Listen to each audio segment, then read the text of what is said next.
Today's show brought to you in part by our friends at Santa Anita, specifically the Santa Anita contest coming up at this fall meet, which we are very happy to be co-presenting along with our pals over there. You can learn all about these different contests, including the live bankroll contest they have, the Pick'em Challenge, and the Showvivor contest. SantaAnita.com/contest is going to bring you right there. Really great opportunities and other stuff as well, including the low roller on track contest you can play there, where so many great players have cut their teeth. Learn more about it. SantaAnita.com/contest.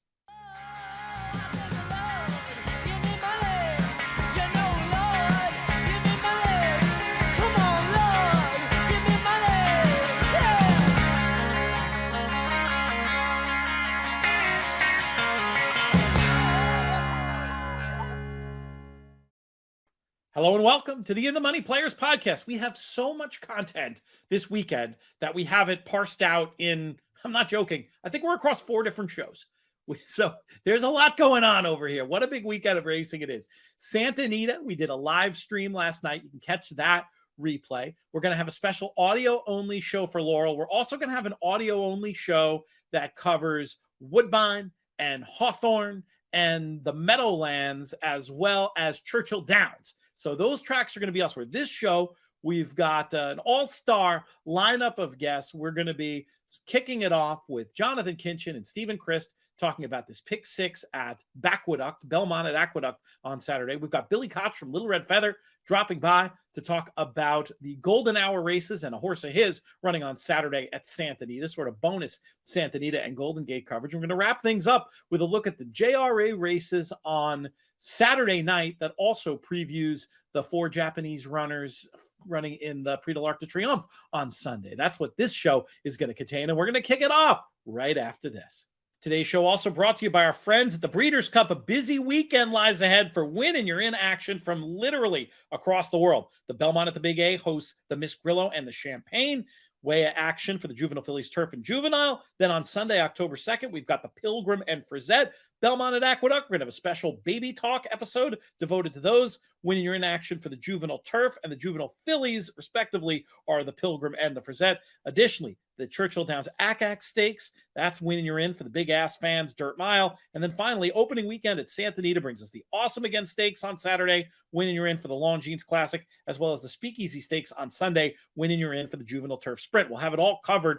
The Santa Anita live stream we did covered the Awesome Again, and we're going to have that Sunday way at the Speakeasy as part of Baby Talk as well. And then there's the slew of stakes at Long Shop, including the Prix de l'Arc de Triomphe. You can catch Mark Kramer's analysis of that on the rebroadcast of Horse Player Happy Hour, and we're going to have a whole special plus episode about all the Longchamp stakes on Sunday. All winners receive entry fees paid by the Breeders' Cup, a $10,000 award to the nominator, and a $10,000 travel allowance for horses stabled outside of Kentucky. You can find coverage across NBC, Fox Sports 2, and FanDuel TV.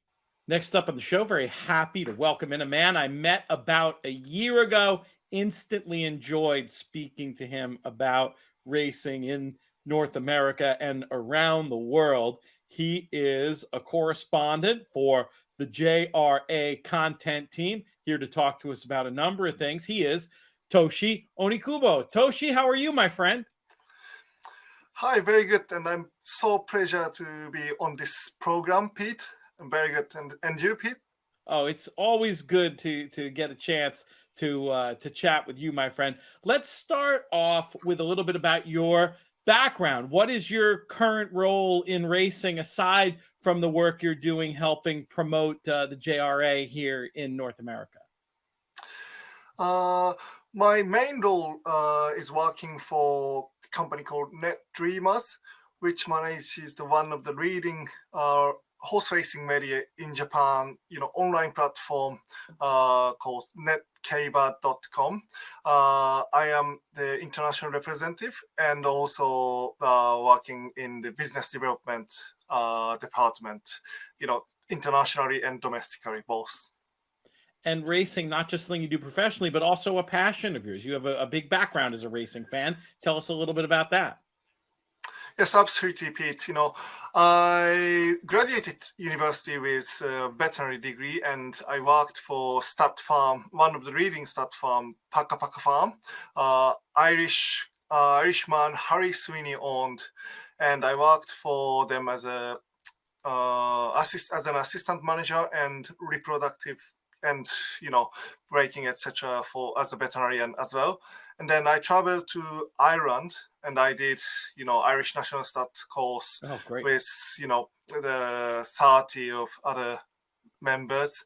And then I completed Godolphin Flying Start course. Just finished a year ago, 2021. And then joined Net Dreamers and now on. And also, I'm working with, this, to promote Japanese racing to North American audience. And also, I'm helping some guys to, introducing their business to Japan, being a bridge between international market and Japan. It's so important. They're two such great racing cultures. And what an amazing resume you have. We're lucky to have a guy on our team with a similar trajectory. Our man Alex Sauceville. I don't know if you've had a chance to meet Alex out in Arizona or elsewhere, but who recently finished the Irish National Stud course. I had the pleasure of touring there back in April. Amazing facility. And then he's going to do Flying Start as well. So we'll have to introduce you guys at some point. But we're here to talk about some specifics. We're back covering JRA action for the remainder of the year on the channel. We're going to be seeing a lot of you, Toshi. And the big race Saturday night in USA terms is the Sprinter Stakes. What can you tell us about this race? What's the field looking like? And is there one in particular we might want to focus on having a bet on? So just brief, explanation for the, introduction for Sprinter Stakes. So that's one of the only two Group 1 races over sprint distance, 1200 meter in Japan. So, and one in spring, and this is autumn and winter. And autumn and winter, as it's, the season, because of that, 3 years old and older horses, filly and mare, and of course, colt and horses. So this is true championship for the sprinters. So this is title decider for sprinters in Japan. And this year, it seems very open race. It's very interesting, couple of contenders. And I think it will be very interesting to bet as well. Who are some of the top horses in terms of the market and the ones that you're the most interested in? So here we go. My pick would be Namra Claire. So that's currently, in the prediction notes, it says second favorite. She's daughter of Mickey Isle. The favorite is also a daughter of Mickey Isle. Very interesting. He hasn't had produced any Group 1 winners yet, but he was probably the fastest. I mean, one of the fastest sons of Deep Impact, if he wasn't the fastest. Very speedy horse. And definitely his progeny got that speed. And definitely a sire to look for with two top runners in this race. Any others you want to be potentially looking at in terms of making a bet in the Sprinter Stakes? Yeah, that's an interesting question. As I believe it's open race. And then, that's why, that's why I say Namra Claire, she has Group 1 form. She finished in she finished in third in Oka Show, which is equivalent to 1,000 guineas. Yep. So filly's first leg of the classic race in Japan. So she got Group 1 form over a mile, and she was sprint Group 3 winner at 2, and she won Group 3 two races before she won Group 3 over sprint distance against older horses, including colt. And then she was very unlucky last time out, bad draw outside, and a little bit shower just before the race. Ground was soft, and she got stuck in the middle, just home stretch. But she was flying last 200 meter, and she finished third from nowhere. So she had great chance, I believe. And then, as it's, I said, that's an open race. I'd like to go for other 3 years old, as it just, weight allowance, it would help. And then, of course, the favorite, May KL, that's another daughter of Mikiel. She has been very, tricky horse, a little bit difficult to ride for the jockeys and riders. However, she's been improved and she was so impressive last time out. So it's very hard to be against her in this race. And this will gonna be, the first Group 1 race for the sire, Mikiel, and day of Mikiel could be, I believe. One to keep involved as far as your exotics go. We're going to have a whole lot more on the Sprinter Stakes and the whole card on Saturday night USA time. You can find that on inthemoneypodcast.com once the PPs are out and there's time to get some analysis done over there. That'll be up on Saturday. Just go back and check out inthemoneypodcast.com if you're looking for a reason to stay up late and bet some top quality racing. Speaking of top quality racing, one of the most famous races in all the world is happening Sunday morning Eastern time in the USA over in Paris, France. That is the Arc de Triomphe, Prix de l'Arc de Triomphe. And there is a major Japanese contingent heading there this year. Toshi, what's your assessment of the Japanese invaders heading to Paris this weekend?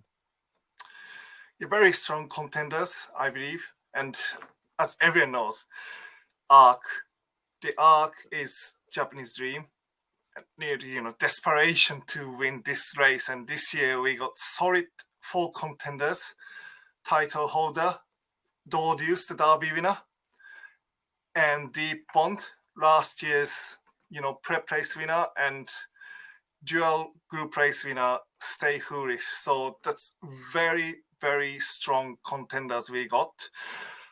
However, Dordeus finished the pre-Niel, prep race, finished in poorly fourth. It was very disappointing, but it was, prep race just, 3 weeks before the Arc. So she's surely improved. But if you look the previous results of the Japanese contenders, any of Japanese horses finished, fast 3 or, finished fast 2 in the prep races. And except, Deep Impact, he unfortunately got disqualified after the race. However, he finished 3rd without using prep race. I believe it's very important to use prep race for international contender, as the Arc never won by, the horse trained outside of Europe. So you need to have prep race, I believe. So that's why, title holder is a very, very strong horse in Japan. And, he's dominant in Group 1 races in Japan this year, and very strong pace he got. And he probably handled, wet ground as well. So everyone thinks he's a good chance. And, before Badeni and, of course, Baid was talking about going to the Arc. Before that, title holder was, number 1 favorite in the, anti-post market in some of the bookmakers. So I believe, title holder has very strong chance. However, without using prep race is a difficult choice for them. And it's, huge barrier for him to overcome, I believe. And yeah, other contenders are very strong as well. So this is a championship for European horses, and perhaps in the world for the tough, middle distance to long distance horses. So that's, of course, very competitive, and Japanese got strong contender. However, it's not the easiest race. No. Maybe one more to root for you than necessarily to have a bet on. Is that what I'm hearing? Yeah, it's very difficult to say. I was going to bet Dordeus, as he got, allowance for 3 years old. It's massive in the Arc. And fillies as well. Dordeus is a colt, but fillies and 3 years old usually have huge advantage. But if I would bet any Japanese horse, yeah, I would go for title holder, even he's not using any prep race in France. What do you think about the ground for the Japanese runners? It seems like it's been raining in Paris. I assume that's not necessarily the conditions they want. Am I reading that correctly? Yes, you're correct. The soft ground in Longshan and soft ground in Tokyo or other racetrack in Japan is very different. And also other factor we need to consider is, race pace is very different. The different test in the arc, than the, Derby, same distance, 2,400 meter, mile and a half on turf, but very different test. So winning the Japanese Derby, is not required, quite same ability to win the Arc de Triomphe in France at Longchamp, I believe. So the race pace and ground condition is very different from Japan. That's gonna be a very tough test for Japanese horses. They typically go slower in France than they do in Japan. Is that right? Yes, correct. Very, very correct. Japan is very, close to the American racing, I believe. Yeah, more speed conscious, and then when the pace tends to be slower early, that ability to be in touch and kick home past some of those local horses or European runners who are more used to that style of racing and or the ground. It's a challenge. It's going to happen one of these years, and hey, numerically certainly a big chance this year, and on their class certainly a big chance. There'll be some story if we could see a Japanese raider win in Paris on Sunday. Well, Toshi, you're going to be back because we've got looking like we're going to have some serious Japanese competition once again at the Breeders' Cup.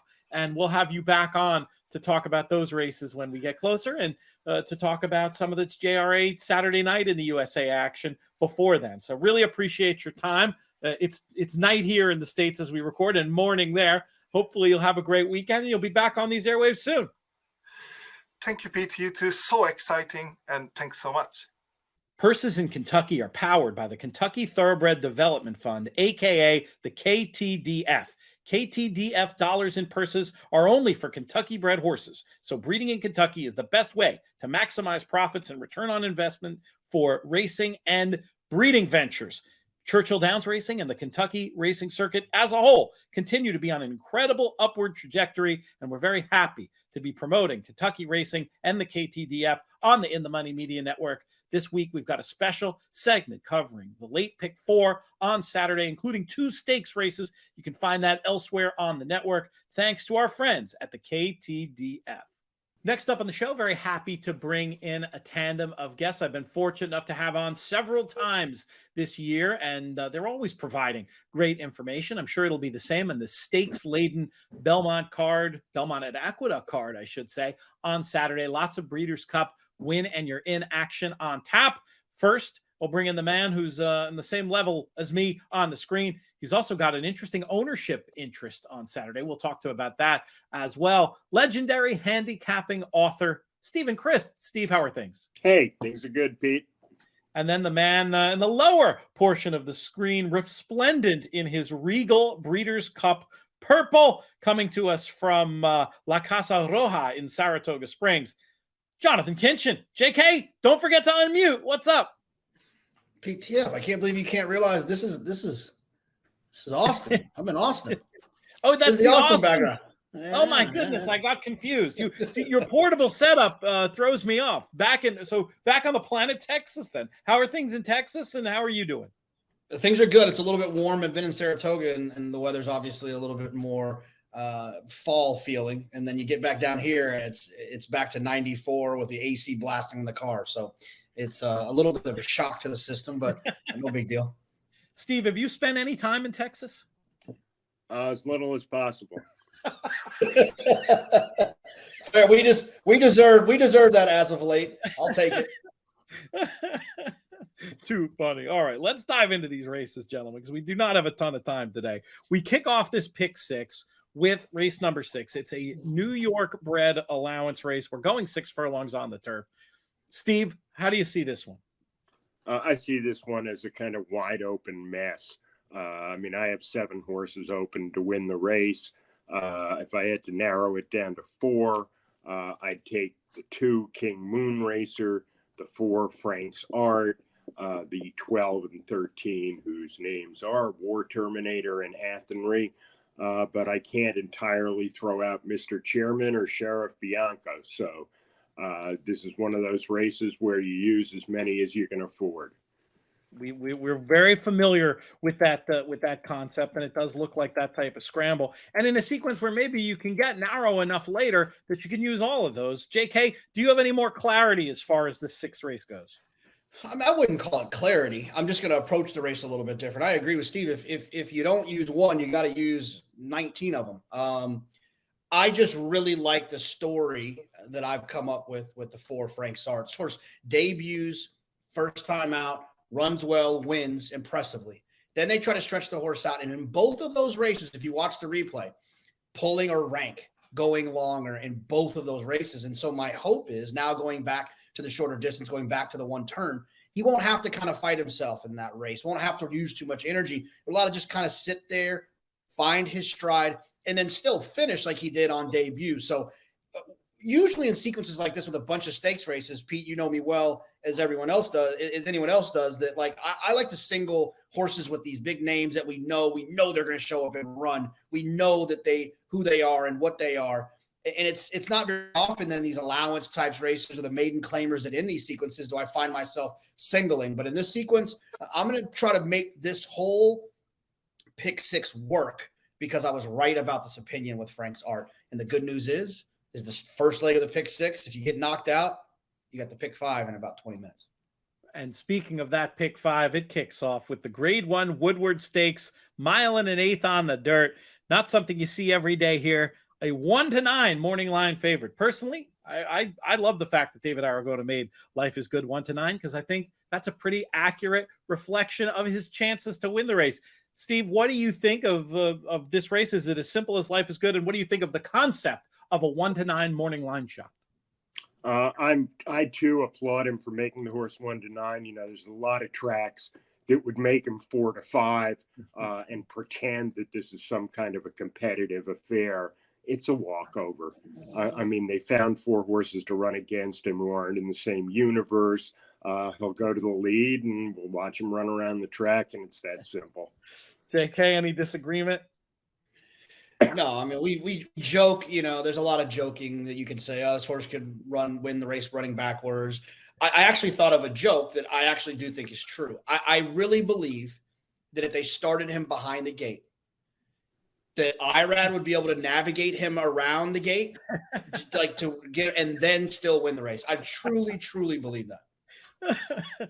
Let's not spend another second on it because race 8 is the Grade 2 Miss Grillo for these 2-year-old fillies, 1.16 miles on the turf. I think at first glance looks a bit of a match/rematch between the 2 Free Look and the 6 Be Your Best. JK, how do you split those two? Will there be any other numbers on your tickets?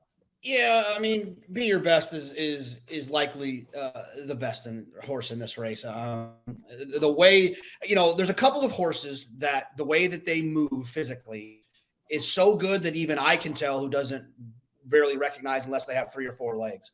In this horse, Be Your Best, the way that horse was reaching in the last race, just really bouncing, like almost like exploding off of the turf course. Yabir, the way that he moved, I could tell was a good mover. Uncle Mo, I could tell was a good mover. American Pharaoh. This Be Your Best. I'm not saying that she's those animals. I can just tell that she's really, really talented the way she runs. I know how high Chad was on Idea Generation, who that whole idea might not actually pan out. We'll find out actually earlier in the card on Saturday. But Be Your Best just destroyed all of those horses in that race, and I think she probably is the best horse in this race. The only one I could even get cute with, and it's not even really getting cute, is probably a horse I would use as a single B, would be the 2 Free Look, who was impressive last time, but had a fast pace to close into. Steve, is it as simple as those 2 in here, and how do you split them?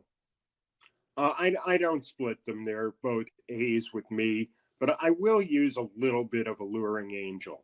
The Kentucky Downs race that she's coming out of, that 70 could be a 75. That was a weird day at Kentucky Downs. They had a lot of 6.5 furlong races, and the buyer people split the variant a couple of times. But I think Alluring Angel is pretty talented.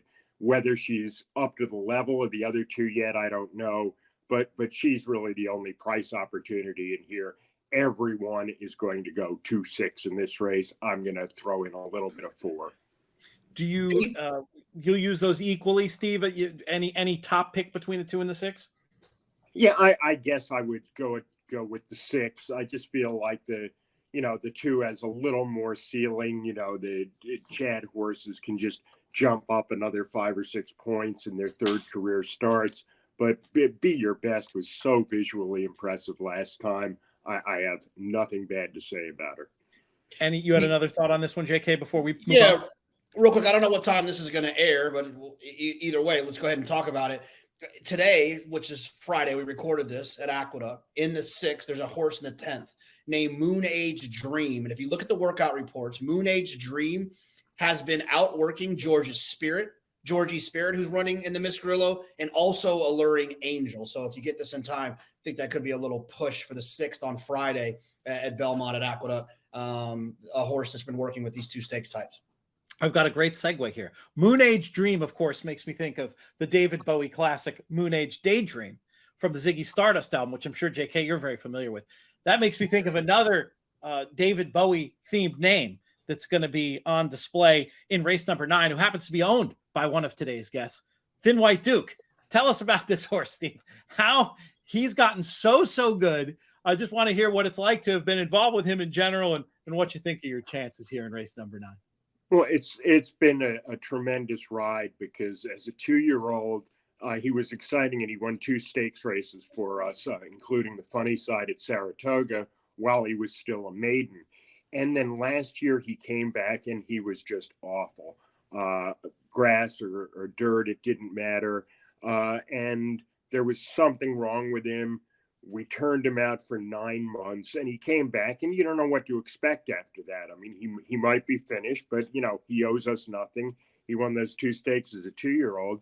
And after a couple of grassroots, John Velasquez said to us, I think this horse really might like turning back to 5.5. And we did that, and he's turned into a new horse. He came within 2 necks of beating Golden Pal in the Grade 3 Troy, and then last time he was up to win the Lucky Coin by a nose. So it's just been thrilling to see him come back. And, he's going to go off, I think, close to co-favored in this Belmont Turf Sprint. I think there's a bunch of horses who are going to go off between 7-2 and 6-1, and he's one of them. And these races are scrambles, and, it all depends on the trip. But as they say, I hate to use a cliche, but I wouldn't trade places with anyone in the race.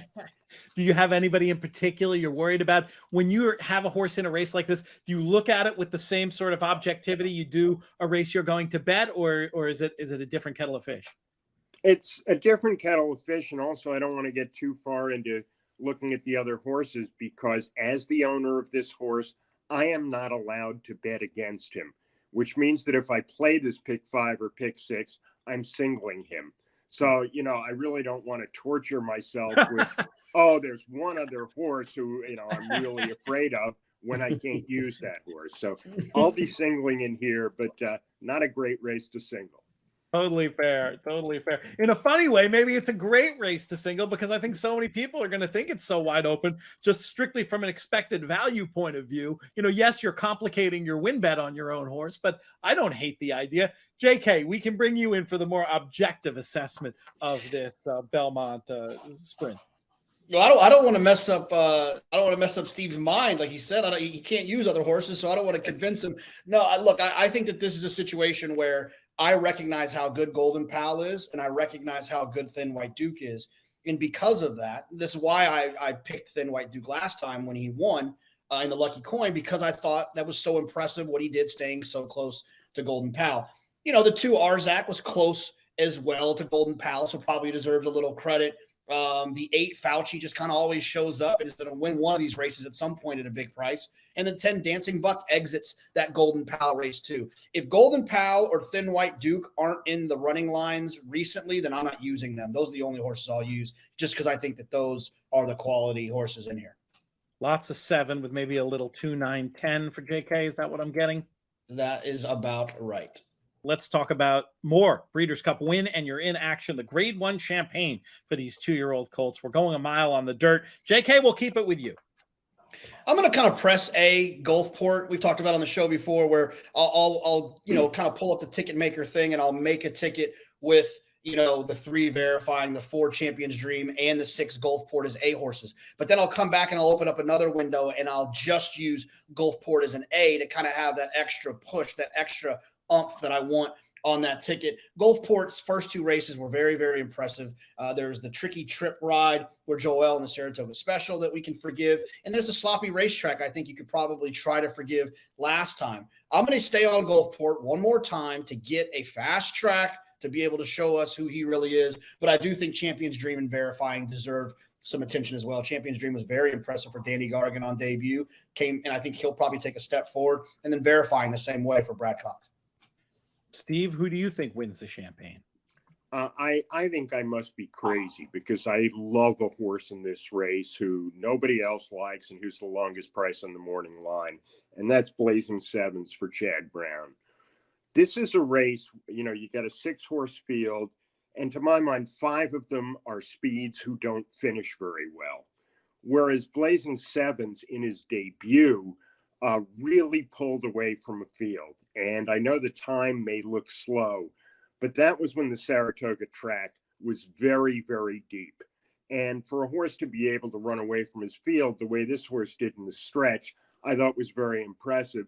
Then I just put a line through his hopeful because he can't handle a sloppy track, apparently.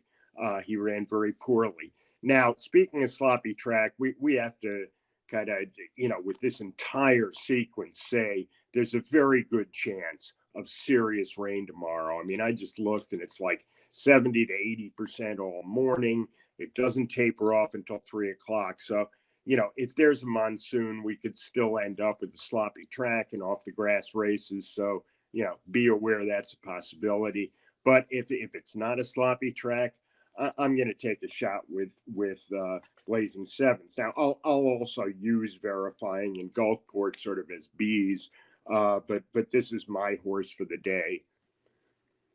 If they take you to the asylum, they can take me with you because this is the horse I picked on Horse Player Happy Hour when Matt Bernier and I went over these races for much the same reasons. I do like in these 2-year-old races where you've got so much speed stretching out that hasn't necessarily shown a great finishing ability to take a horse who can finish. I share your concerns, but I think Blazing Sevens is interesting. Are we convincing you, JK? Can we get a line of Blazing Sevens on your tickets?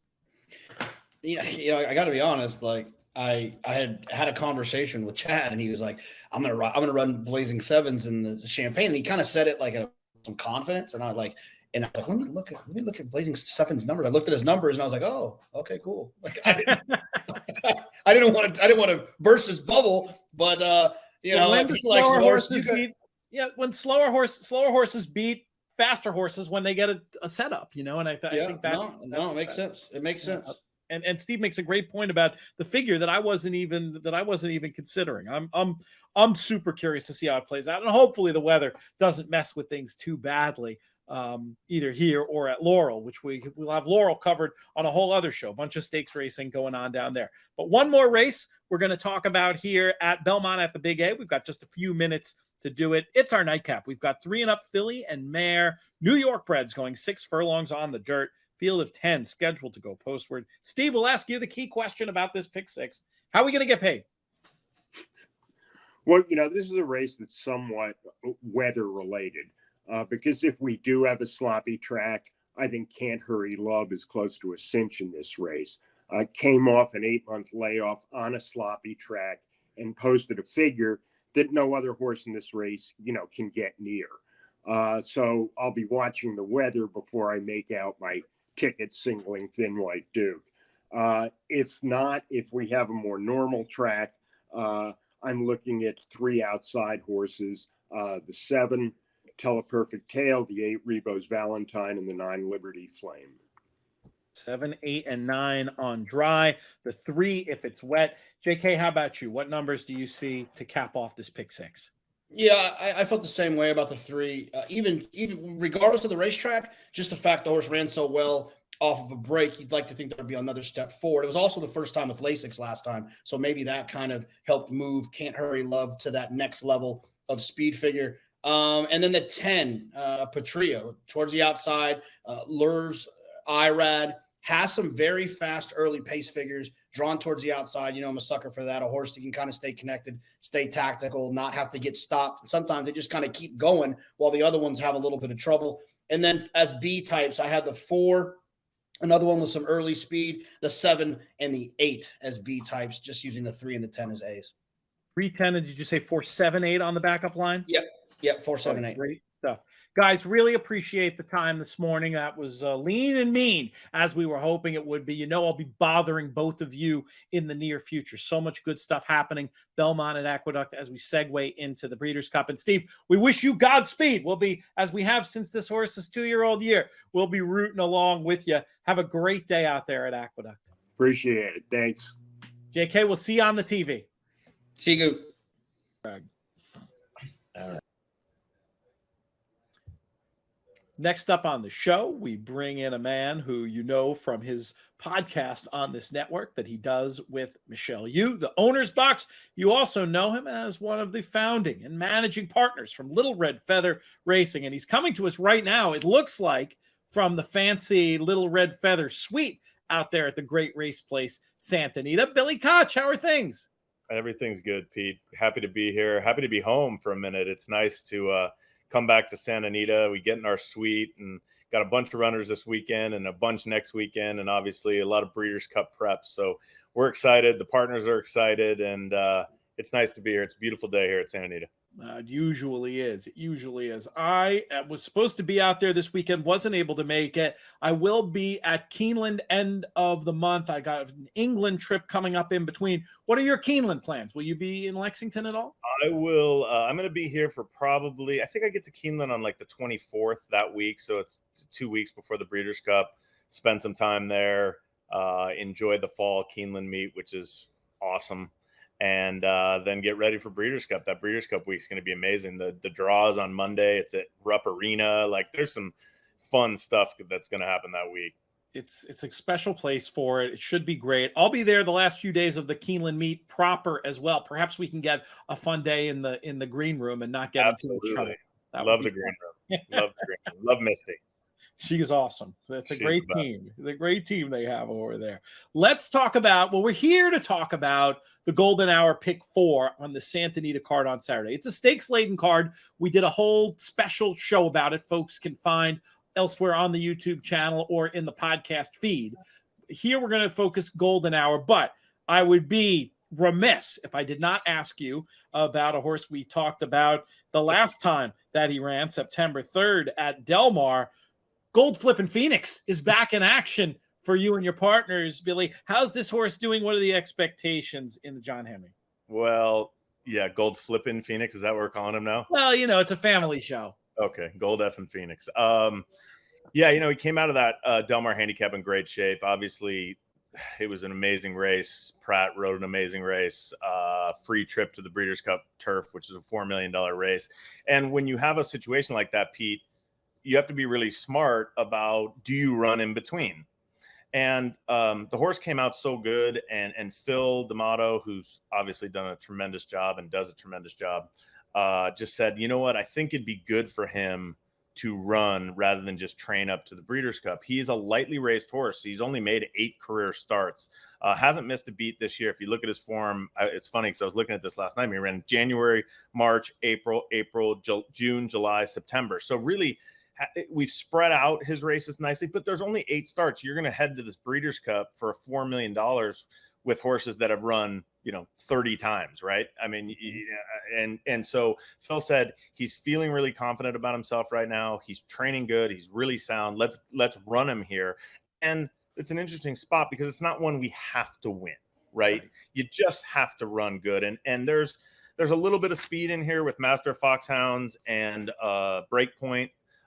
Both of those horses figure to be on or near the lead, going a mile and a quarter. I think Master Foxhounds is going to like the cutback in distance, actually. And obviously he's trained by Phil. So it's a good race. It's very evenly matched. I think Gold Phoenix will ultimately be favored just based on what happened last time.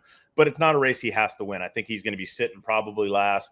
JJ Hernandez will turn him loose for that last quarter mile. And if he gets there, great. Obviously, we want to win. We want to win the John Henry. It was my favorite horse growing up. It means a lot to win a race like this, so I don't want to downplay that. But if he runs a good second or runs a good third and he's running on at the end, that's what we're looking for. Just come out sound and take your shot for $4 million a month later. Well, we'll be talking about him and more Little Red Feather runners in the coming weeks and months, no doubt, on these airwaves. Let's move to the regularly scheduled programming, talking about this Golden Hour Pick 4.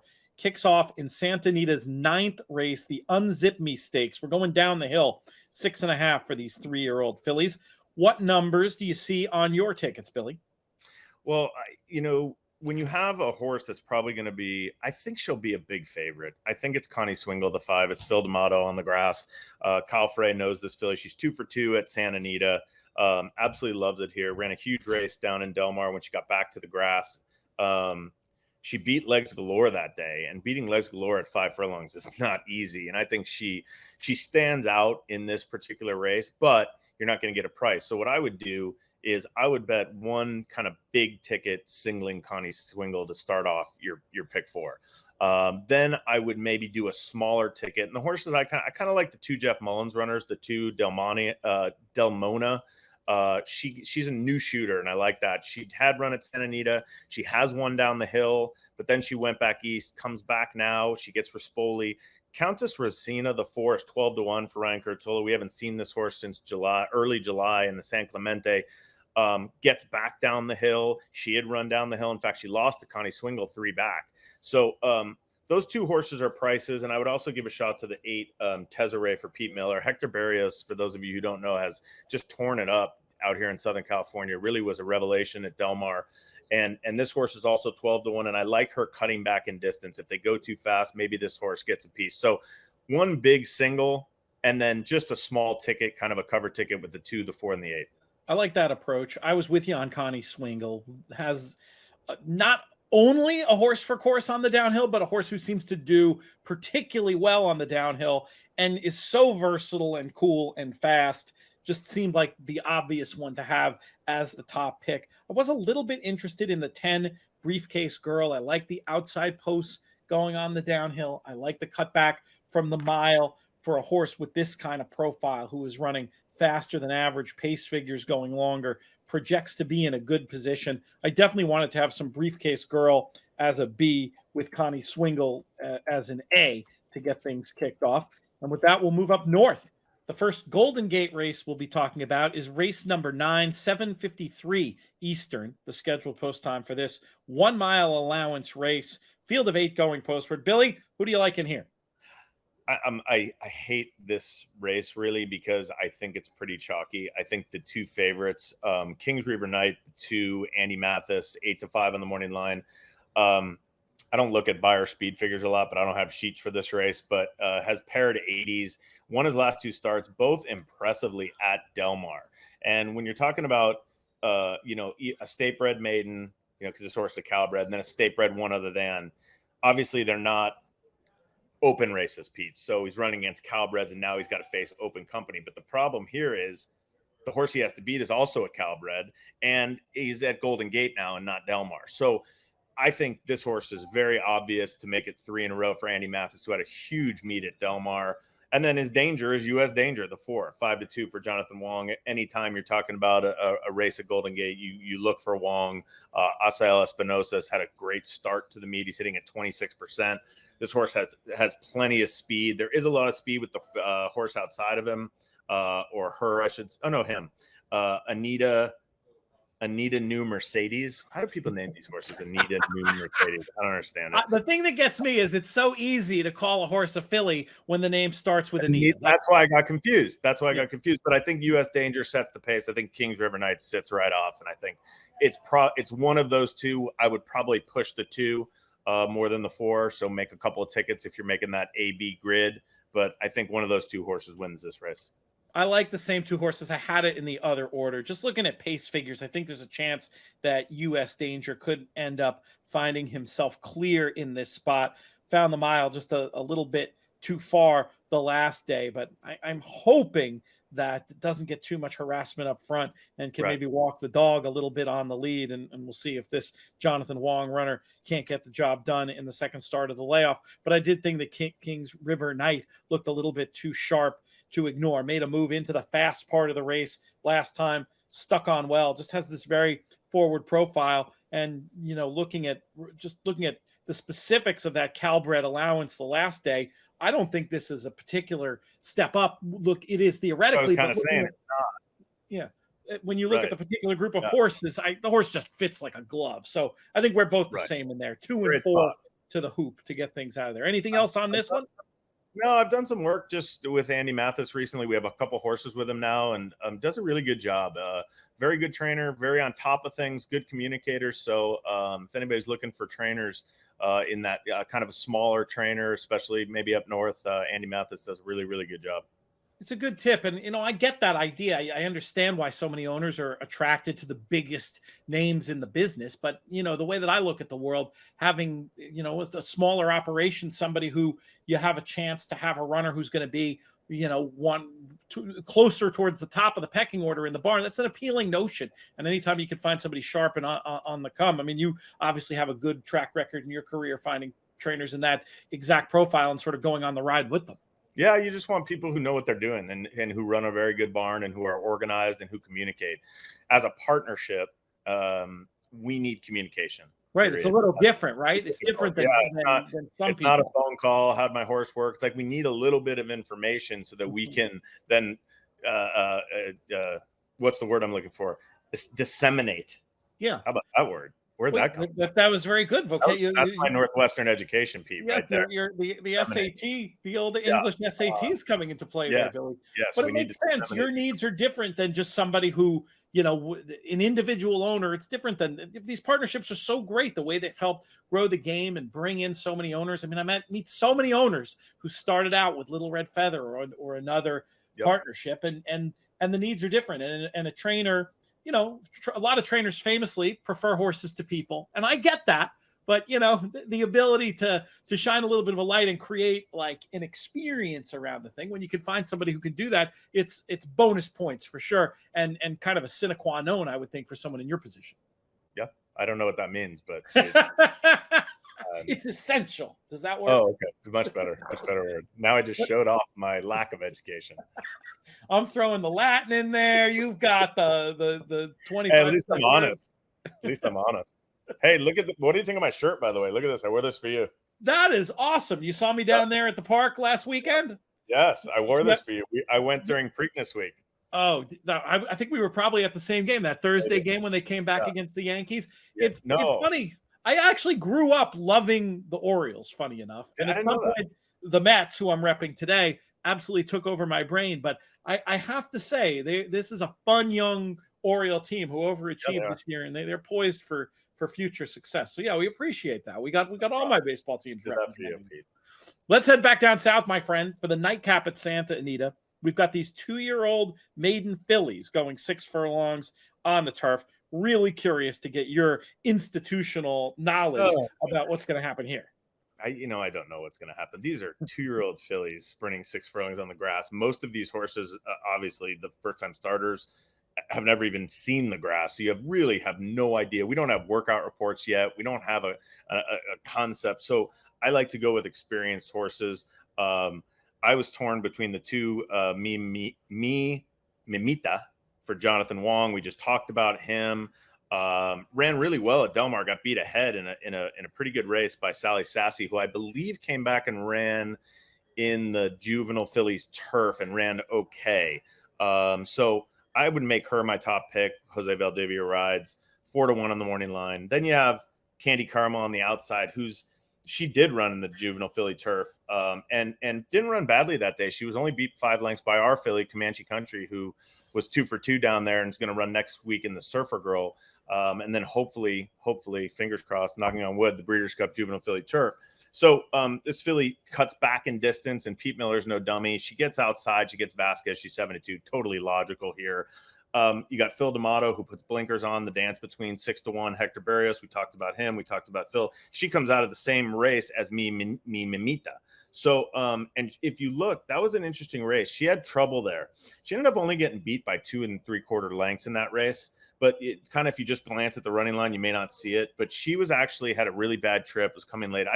I'd say 279 are the keys. If you want to take a couple of stabs with first-time starters, Pete Miller and Gary Barber are sharp, and they get JJ Hernandez on Dashaway. That's the one. And then the Mandela firster with Rispoli is 6-1 on the morning line. So this is a spready type race. There's until workout reports come out and until we get close to the race, try to get some information on some of these first-time starters. You really have no idea, and that's why the spread. And that's why it's important in that early race. If you like Connie Swingle, then just single her. And so it gives you some room here, so you make sure you hit. I was, and even going 5 deep, I'm not sure if I'd say sure, but I get those ideas. 2, 9, and 7 on the top line, 1 and 5 as backups. The 9 you mentioned, Candy Carmel, was the runner that I was most interested in. Looks like a really good candidate for a cutback, making a move into the fast pace last time, and maybe just finding, you'd think on breeding the mile would be okay, but maybe at this point in her career, the 6 furlongs on the turf, this might just be absolutely perfect for what she wants to do. She's got some proven ability coming out of that stakes race. I thought she looked like the one that I wanted to have the most tickets with. And, I'll take a look at your other numbers and build some backups as well. The pay leg in this sequence is... We go from maiden 2-year-old fillies at 6 furlongs to 1.5 miles on the synthetic. Like, what is going on here?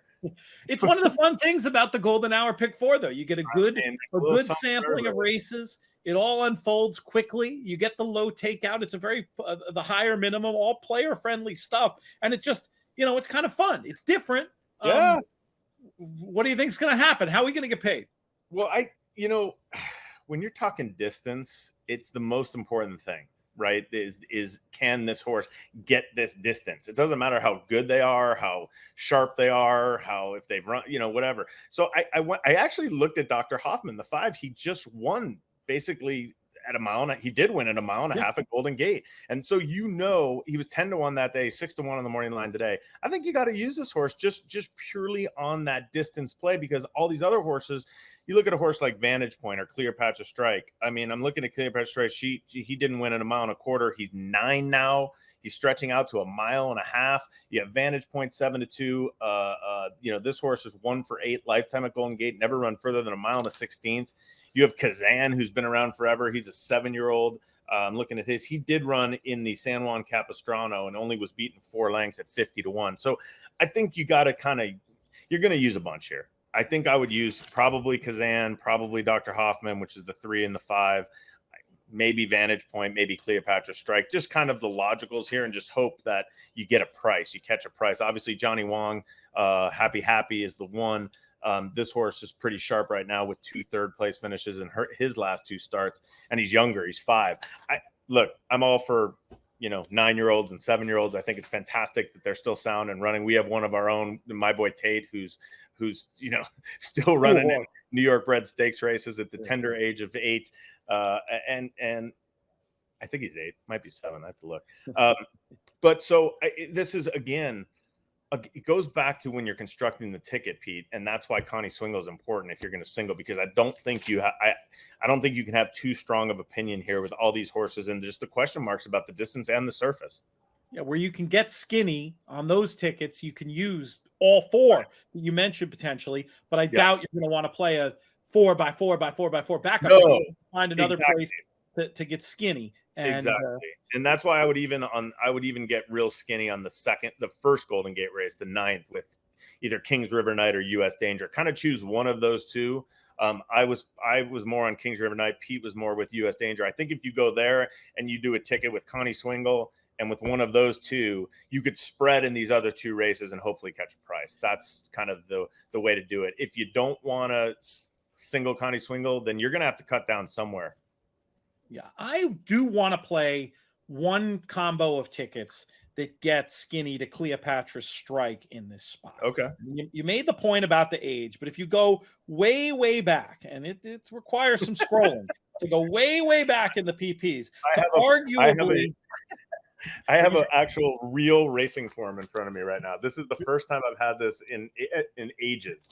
So what you're telling me is that the 2019 Hollywood Turf Cup is not in that PP. No, well, that was the last time he ran 1.5 miles.